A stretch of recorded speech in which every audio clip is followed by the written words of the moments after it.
This piece of paper right here is worth $3,335. Hi, I'm Amber Almond Hall with the Walker Hall Group. I'm representing a buyer who's building a home. Luckily, they heard from a neighbor to use an agent even when building. We went to the design center where the designer said the double sink in the main bathroom and the cold storage were both upgrades.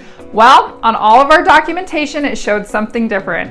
That's where I come in. The builder was pushing back and told my buyers that's how it is and that the builder's agent should have caught it. Oops, sorry for the mistake, but it's not included. I wrote up an addendum to clarify the inclusions and reinforce the fact that these were items that were reflected in our plans and our purchase contract. Had I not been there as the buyer's agent, this would have been a case of the builder doing what's in their best interest and not the buyer's.